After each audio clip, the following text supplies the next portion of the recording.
Hi dears, welcome back to my channel. ഞാനിന്നിവിടെ chicken കറിയാണ് തയ്യാറാക്കാൻ പോകുന്നത്. റെസ്റ്റോറൻറ്റ് സ്റ്റൈൽ ചിക്കൻ കറിയാണ്.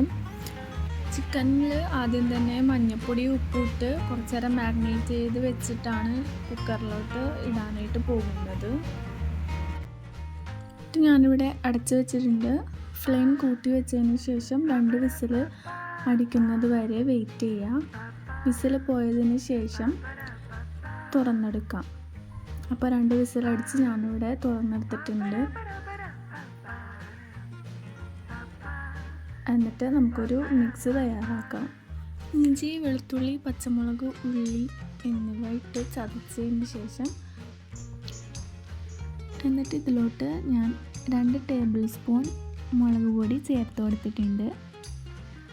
1 ടീസ്പൂൺ ചിക്കൻ മസാല കൂടി ചേർത്ത് അപ്പോൾ ഇതിലേക്ക് കുറച്ച് വെള്ളവും കൂടി ഒഴിച്ചതിന് ശേഷം നന്നായിട്ട് അരച്ചെടുത്തിട്ട് വരാം. അപ്പോൾ ഞാനിവിടെ നന്നായിട്ട് അരച്ചെടുത്തിട്ടുണ്ട്. ഇനി നമുക്കൊരു മിക്സ് തയ്യാറാക്കാം. ഇതിനായിട്ട് ഒരു പാത്രം ഞാനിവിടെ എടുത്ത് വെച്ചിട്ടുണ്ട്. നമ്മൾ നേരത്തെ വേവിച്ച് വെച്ച ചിക്കൻ ഉണ്ടല്ലോ, അത് വെള്ളമില്ലാതെ ഇട്ട് കൊടുക്കുക. ഇതിൻ്റെ സ്റ്റോക്ക് മാറ്റി വയ്ക്കുക. അപ്പോൾ ഞാനിവിടെ എല്ലാ ചിക്കനും ഇവിടെ എടുത്ത് വെച്ചിട്ടുണ്ട്. ഇതിലേക്ക് നമ്മൾ നേരത്തെ വെച്ച അരപ്പുണ്ടല്ലോ, അത് ഇതിലേക്ക് ചേർത്ത് കൊടുക്കാം.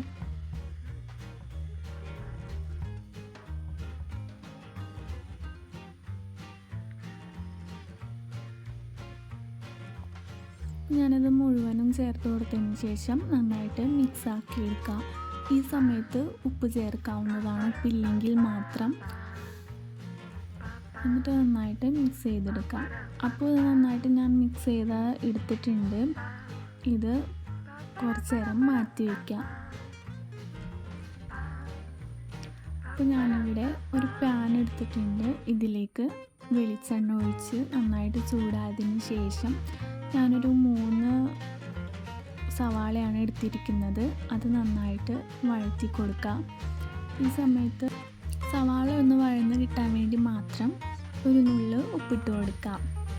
എന്നിട്ട് നന്നായിട്ട് ഒരു ബ്രൗൺ കളറാവുന്ന വരെ നമുക്ക് ഇളക്കി കൊടുക്കാം.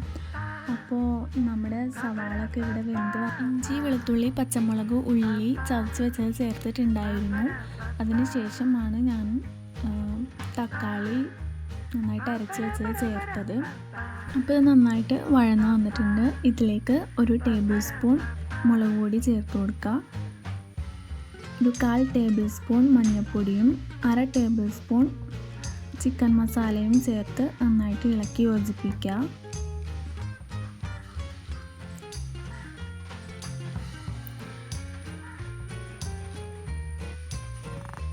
എന്നിട്ട് ഈ സവാള ഞാനൊരു വേറെ പാത്രത്തിലേക്ക് മാറ്റി വെച്ചിട്ട് ഈ പാനിൽ തന്നെ കുറച്ച് വെളിച്ചെണ്ണയും ഒഴിച്ചു കൊടുത്ത് ചിക്കൻ പൊരിക്കാനായിട്ട് വെച്ചിട്ടുണ്ട്.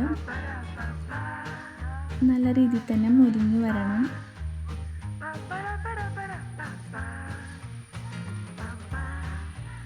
അപ്പോൾ തിരിച്ചും മറിച്ചും ഇട്ട് കൊടുത്ത് നന്നായിട്ട് തന്നെ മുരിച്ചെടുക്കാനായിട്ട് നോക്കണം.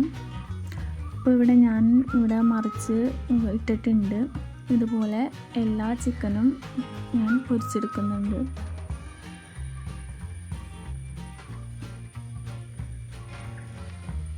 അപ്പോൾ ഇവിടെ എല്ലാ ചിക്കനും പൊരിച്ചെടുത്തതിന് ശേഷം നേരത്തെ മാറ്റി വെച്ചിരിക്കുന്ന സവാള, അതുപോലെ തന്നെ ചിക്കൻ്റെ സ്റ്റോക്ക്, ചിക്കനും കൂടി ഇട്ട് നന്നായിട്ട് മിക്സാക്കാം.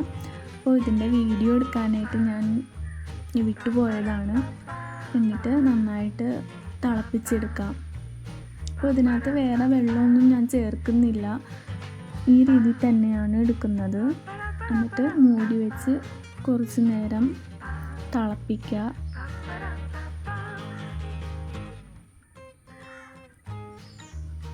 അങ്ങനെ 30 മിനിറ്റ് ഞാൻ നന്നായിട്ട് തിളപ്പിച്ചിട്ടുണ്ട്. ഇത് നല്ല രീതിയിൽ തന്നെ വെന്ത് വന്നിട്ടുണ്ട്. എന്നിട്ട് കുറച്ച് പുതിനയില ചേർത്ത് കൊടുക്കാം. അപ്പോൾ നമ്മുടെ ചിക്കൻ കറി ഇവിടെ തയ്യാറായിട്ടുണ്ട്. എൻ്റെ ചാനൽ ആദ്യമായിട്ടാണ് നിങ്ങൾ കാണുന്നതെങ്കിൽ ലൈക്ക് ചെയ്ത് സബ്സ്ക്രൈബ് ചെയ്ത് അടുത്തുള്ള ബെൽ ബട്ടൺ അമർത്താനും മറക്കരുത്.